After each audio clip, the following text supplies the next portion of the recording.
감사합니다. 25년도 2025년 첫 주일 예배입니다. 이 자리에 오신 모든 분들 주님의 이름으로 환영합니다. 그리고 올 한 해 하나님이 주신 축복 만땅 듬뿍 받으시기를 바랍니다. 우리 주변에 계신 분들과 우리 같이 새해 복 많이 받으십시오. 우리 사랑합니다 라고 같이 인사하시겠습니다.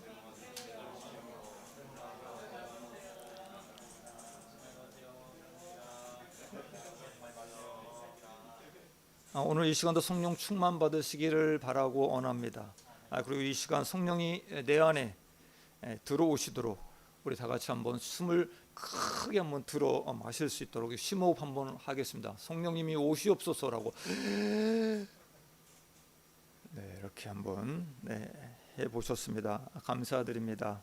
2024년 12월 31일 송구 예배 때 오신 우리 성도님들과 또 이 자리에서 이렇게 둥글게 이렇게 둘러 앉아서 우리 한 해를 돌아보며 은혜의 시간을 좀 가져봤습니다. 참 마음이 따뜻했고 포근했고 감사함이 넘치는 시간이었습니다. 그때 많은 성도님들이 올해도 감사하지만 내년에는 더 영적으로 더 자라나길 소망합니다. 그리고 그렇게 기도하겠습니다 라고 말씀을 해 주셨습니다. 그러면서 하나님께서도 우리가 더욱더 자라나길 너무도 원하신다라는 것을 좀 느꼈습니다. 그래서 2025년 첫 주일 예배 설교를 무엇을 할까 좀 고민하고 기도하다가 우리 모두 저와 여러분이 좀 자라나는 한 해가 되었으면 좋겠다라는 생각이 들어서 자라가라, growing up 이라는 주제로 좀 은혜를 같이 좀 나눌까 합니다. 오늘 본문 베드로후서는 베드로가 그 당시에 많은 거짓 교사들 그리고 그 가운데 타락과 그들이 갖고 있는 그 교리에 대해서 경고하고자 쓴 책입니다. 거짓 교사들은 여러분 잘 아시죠? 초기 영지주의적 요소들이 그곳에 담겨져 있었습니다. 그들 중에 어떤 이들은 이렇게 생각하고 있습니다. 육체는 어차피 더러운 것이기 때문에 일종의 도덕 무용론, 도덕이 필요 없다. 그래서 즉 도덕을 지킬 필요가 없다고 주장을 했습니다. 이때라 교인 중에 이렇게 또 생각하는 사람들이 있었어요. 거룩하지 못한 옛 모습으로 다시 돌아가자. 이런 것들이 생기기 시작했고, 그리고 이들은 생각했습니다. 즉각적인 심판이 없기 때문에 그냥 그대로 산다. 하나님이 이런 삶을 그냥 못 보신 척 해 주시겠다라는 그런 삶으로 또 그러한 가르침으로 만연돼 있었던 시기였습니다.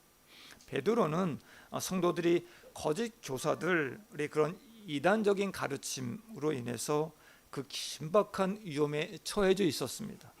그리고 베드로 자신의 생명도 얼마 남지 않았음을 알고 있었습니다. 성도들이 믿음에 대한 근거를 변함없이 기억할 수 있도록 이 글을 썼던 것입니다. 특히 베드로는 베드로 전후서 마지막 장인 오늘 본문 베드로서 3장 18절 말씀에 이르기까지 14절에서 18절에 이르는 말씀까지 믿음을 지키기 위한 세 가지 귀한 명령을 우리들에게 주셨습니다. 그리고 권면하고 있습니다. 첫 번째입니다. 점도 없고 흠도 없이 평강 가운데 나타나기를 힘쓰라. 두 번째입니다. 무법한 자들의 미혹에 이끌려 너희가 굳센 데서 떨어질까 삼가라 라는 두 번째 명령입니다. 세 번째는 구주 예수 그리스도의 은혜 그리고 그를 아는 지식에서 자라가라. 이것이 세 번째 명령입니다. 이 세 가지 명령 중에서 오늘 저와 여러분은 자라가라에 대한 명령에 대해 좀 더 깊게 좀 생각하는 시간을 좀 갖고자 합니다. 우리 저를 좀 보시고 베드로후서 3장 18절 말씀, 오늘 하나님이 주신 말씀입니다. 오늘 오직 우리 주 곧 그리고 쫙 시작하면 됩니다. 아셨죠? 저를 보시고 시작.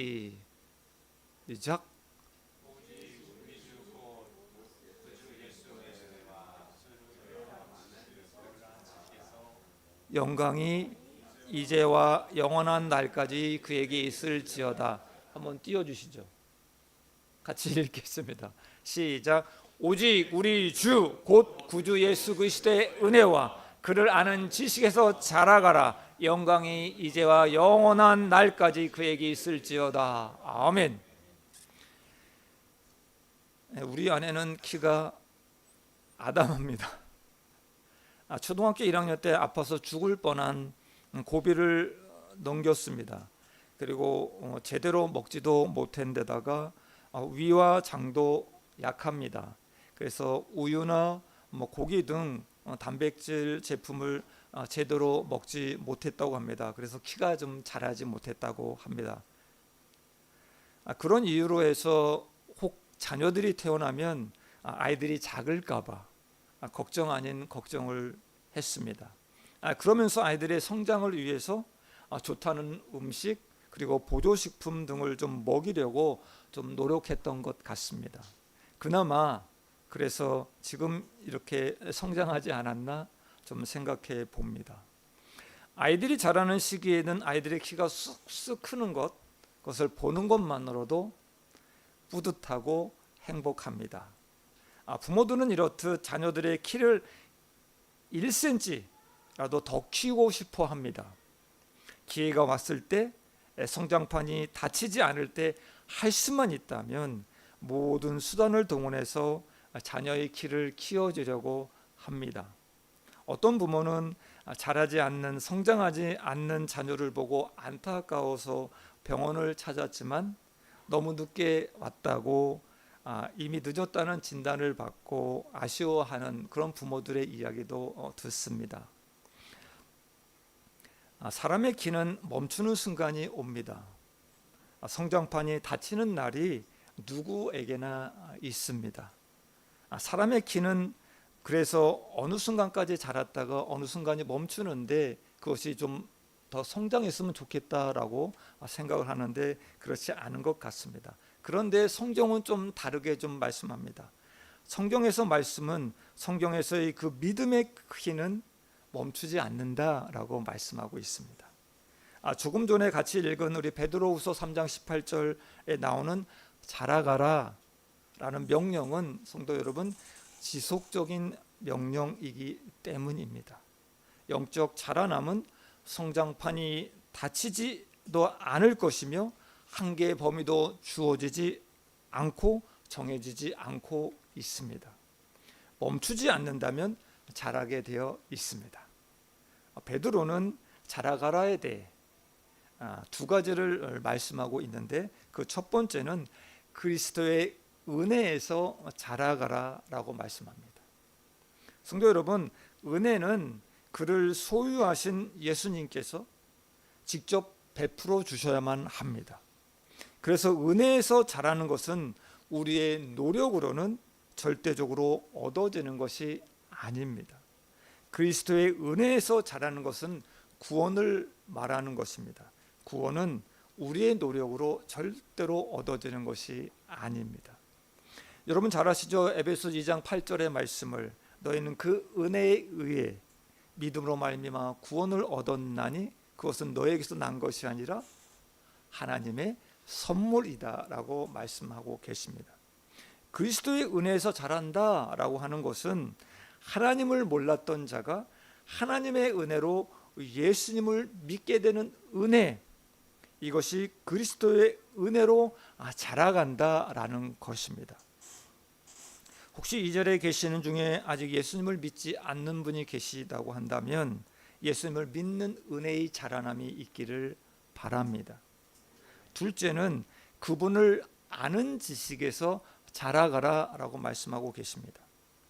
그리스도의 은혜에서 자라는 것은 우리의 노력으로 얻을 수 없지만 그분을 아는 지식에서 자라가라고 하는 것은 능동성을 그곳에 포함하고 있습니다. 즉 그를 아는 지식에서 자라가는 것, 그것은 인간의 노력이 동반되어야 한다는 것입니다. 이것은 예수님을 닮아가는 성화라고 하는 것입니다. 베드로가 자라가라, 라고 말한 두 가지를 요약하자면 이렇게 요약할 수 있습니다. 값없이 구원의 은혜를 받은 사람이 죽을 때까지 자라가는 노력을 해야 한다라고 하는 것입니다. 성도 여러분, 제가 질문 드립니다. 자라가고 계십니까? 성장하고 계십니까?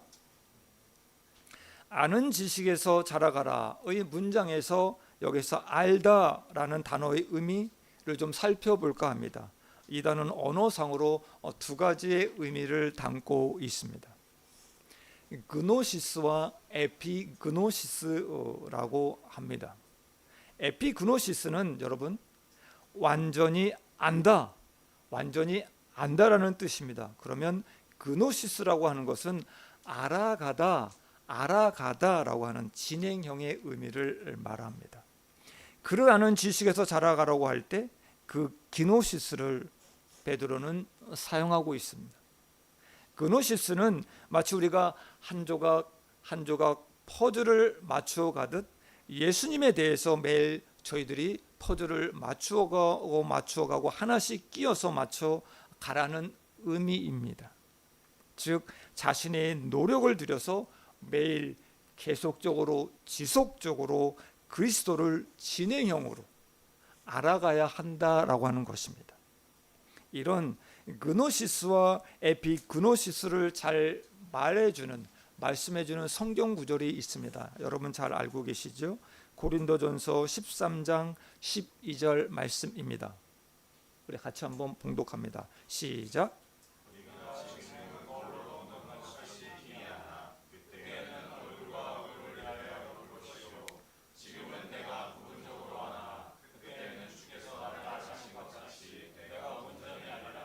아멘.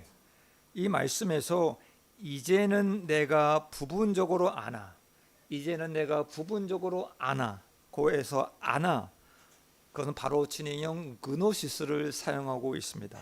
그리고 그때는 주께서 나를 아신 것 같이 내가 온전히 알리라 해서 그 알리라는 에피그노시스라는 단어를 사용했습니다.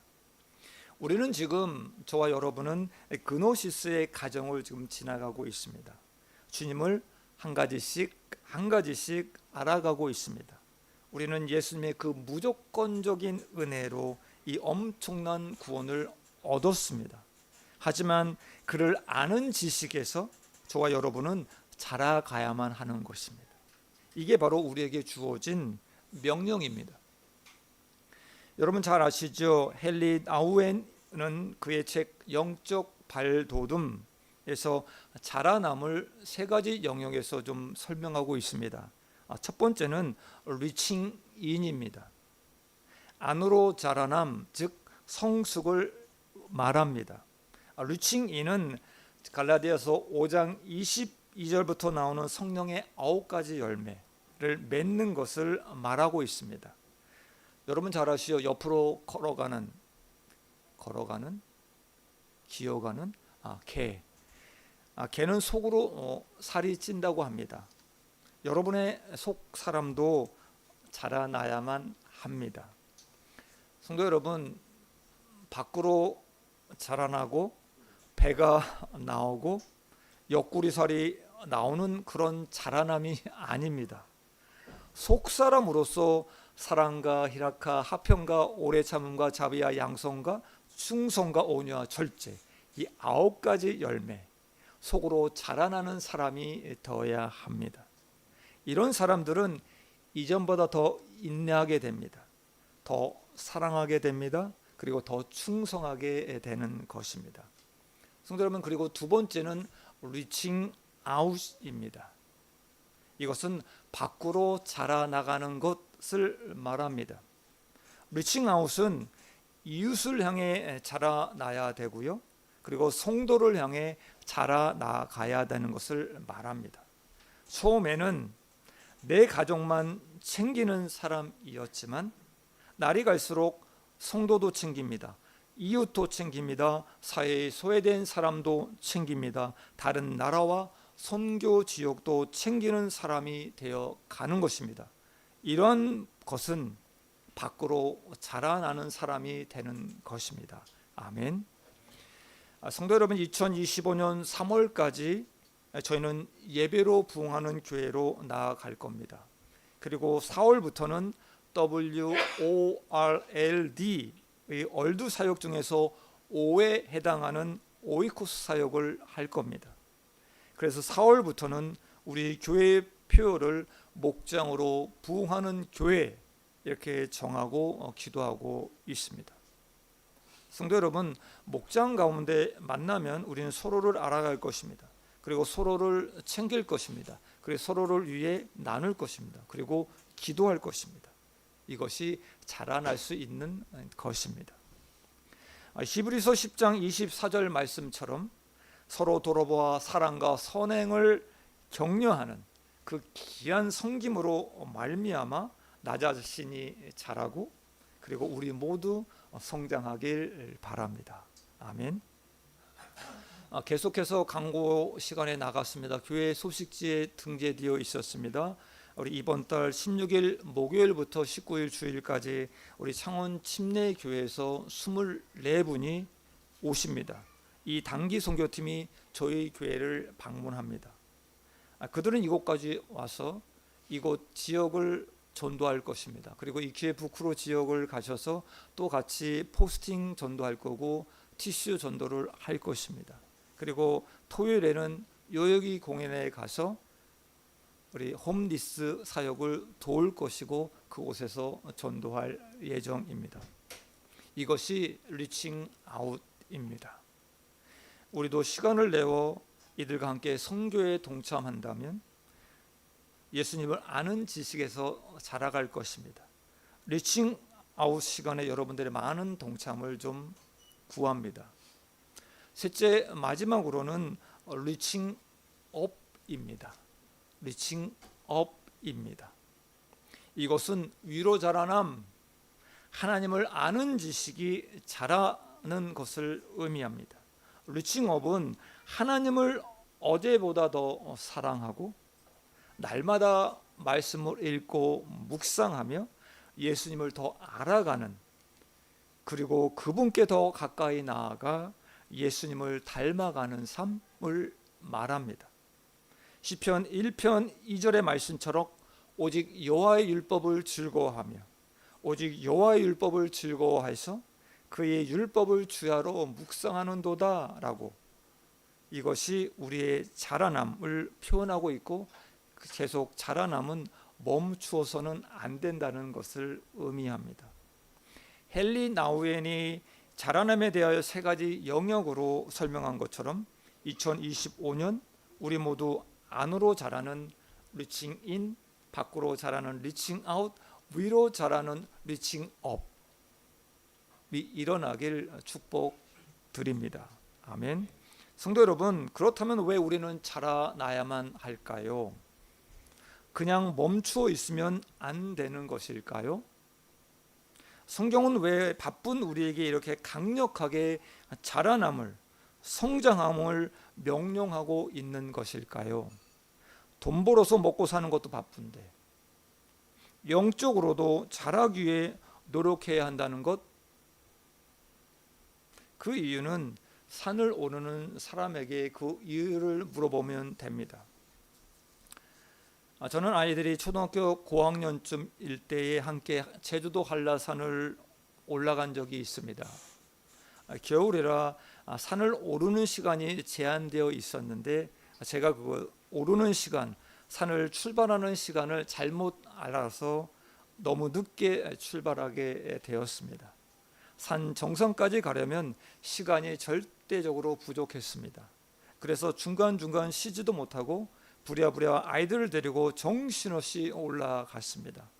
한라산에 중간쯤 진달래 산장이 있었습니다. 이곳까지 왔는데 우리 아이들이 이야기합니다. 엄마 아빠 너무 힘들어서 더 이상 못 가겠어요. 우리 아이들이 땀을 뻘뻘 흘리며 울다시피 애원했습니다. 그래서 저희는 아이들을 휴게소에 그냥 내놓고 엄마 아빠 빨리 갔다 올게, 여기 잠깐 있어라. 그리고 정상을 향해 다시 산을 오르기 시작합니다. 한라산 정상을 앞두고 점점 경사는 심해지고 숨이 턱에 와 있었습니다. 그리고 시간에 쫓겨 쉬지 않고 걸어서인지 제가 다리에 쥐가 나기 시작했습니다. 이미 훌쩍 앞으로 간 아내를 부를 수도 없었고 할 수 없이 저는 자리에 주저앉아서 자리를 주물러 가면서 응급처치를 하면서 끝까지 그 아픈 다리를 이끌고 힘을 다해 정상에 올랐습니다. 지금도 아이들에게는 너무나 미안한 추억입니다. 저희들은 그때 한라산 정상에서 백록담을 보았습니다. 가슴이 벅차 올랐습니다. 산 아래로 펼쳐진 기가 막히게 멋있는 아름다운 풍경, 끝이 보이지 않는 능선을 바라보았습니다. 그때 주님의 높고 위대하심을 찬양 드렸습니다. 이처럼 오르지 않고는, 올라가지 않고는 볼 수 없는 풍경이 있습니다. 성도 여러분, 영적인 자라남도 마찬가지일 것입니다. 영적인 아기로 있을 때는 절대로 볼 수 없었던 것, 자라면 볼 수 있게 되는 것입니다. 삼부 능선에서 만나는 광경, 십부 능선에서 바라보는 그 하나님의 영광의 크기는 감히 비교할 수 없습니다. 우리가 예수 그리스도의 은혜, 그를 아는 지식이 자라갈수록 보이는 것이 있습니다. 자라지 않고는 볼 수 없는 가슴 벅찬 일들이 있습니다. 자라남의 신비, 축복은 바로 이런 것들입니다. 영적인 키가 커야만 보이고 경험되는 것입니다. 자라지 않고는 경험하지 못하는 축복들이 있습니다. 베드로가 이렇게 당당하게 자라가라, 저희들에게 자라가라고 명령한 그 겉면을 알 수 있는 그 이유는 본인 자신이 자라남의 경험이 있었기 때문입니다. 베드로가 고기를 한 마리도 잡지 못한 실패의 아침 그날에 예수님은 찾아와 주셨고 그를 불러주셨고 만나 주셨습니다. 그러나 그는 사람을 낚으라는 제자의 이름이 무색할 정도로 실수에 신수를 반복하는 그런 연약한 제자가 되었습니다. 다혈질적인 성격 탓에 책망도 많이 받았습니다. 예수님을 모른다고 부인하는 엄청난 실수까지 저지르고 맙니다. 하지만 예수님은 베드로를 포기하지 않으셨습니다.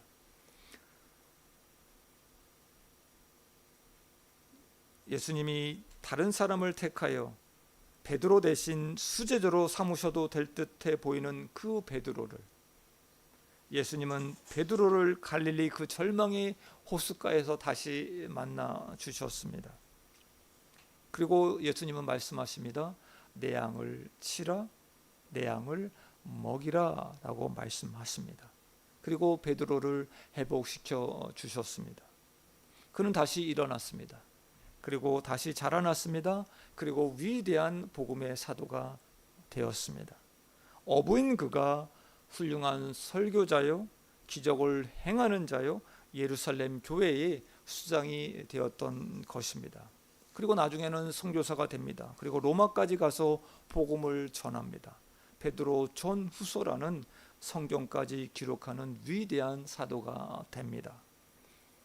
그리고 로마에서 체포됩니다. 그리고 십자가에 거꾸려 죽는 그 순교하는 거룩한 순교자, 거룩한 사도가 됩니다. 그는 배신자에서 순교자로 자라난 사람이었습니다. 그는 자라남의 가장 큰 증인이 되었습니다. 그래서 그는 당당히 저와 우리 성도들을 향해 자라가라 라고 권면하고 명령하고 있습니다. 성도 여러분, 결론을 맺습니다. 저는 여러분이 가지고 있는 그 믿음의 크기를 절대로 의심하지 않습니다. 저는 여러분이 구원받으신 것 절대로 의심하지 않습니다. 교회를 향하여, 주님을 향하여 땀 흘려 수고한 성원에 박수를 드립니다. 그럼에도 불구하고 이 시간 자신을 솔직하게 점검해 보길 바랍니다. 영적으로 성숙이 멈추어 있고, 영적으로 성숙이 멈추어 있고, 하루하루 주님을 더욱 닮아가는 삶이 아니라면 신뢰의 말씀을 드립니다. 매우 위험한 상태에 있다라고 말씀드립니다. 성경 곳곳에 자라남의 준언한 명령이 있음에도 불구하고 우리는 구원받은 것으로 안심하며 살아가고 하는 경향이 있는 것 같습니다. 구원만 손에 쥐고 천국 가면 그만이다 라고 하는 살아가는 사람들이 있습니다. 성경 공부를 하자라고 하면 다 안다라고 말을 합니다. 성경을 읽자, 말씀을 읽자라고 하면 예수 믿고 천국 가면 되지 자꾸 읽으면 뭐하냐, 배우면 뭐하냐라고 반문하는 사람도 있습니다. 그런데 예수님은 이 땅에서 누가복음 2장 52절의 말씀처럼 지혜와 그 키가 자라났다라고 말씀하고 있습니다. 성도 여러분, 저와 여러분은 자라나야 합니다. 아멘. 그리고 자라가야만 합니다. 저번에 면목상 그리스도인이라는 설문지를 좀 돌린 적이 있었습니다.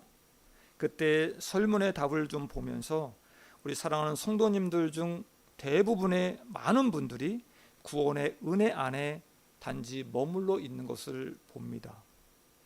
담임 목사로서 저는 우리 사랑하는 성도님들 모두 저보다 더 자라나길 원하고 그렇게 기도하고 있습니다.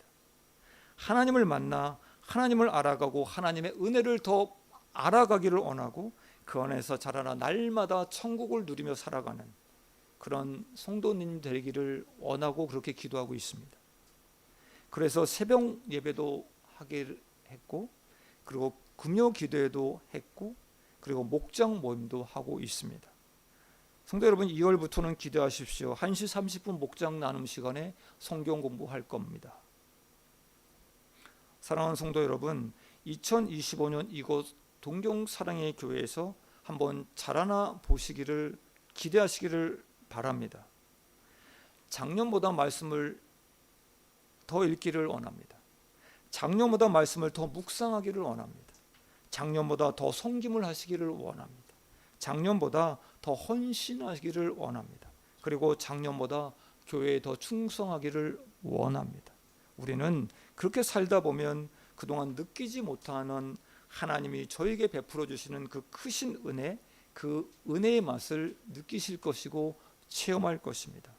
저는 2025년 여러분의 키가 자라기를 바라고 있습니다. 여러분의 사업이 성장하기를 바라고 있습니다. 그리고 스펙이 쌓이기를 바라고 있습니다. 그리고 근육이 자라기를 원합니다. 그리고 축원드립니다.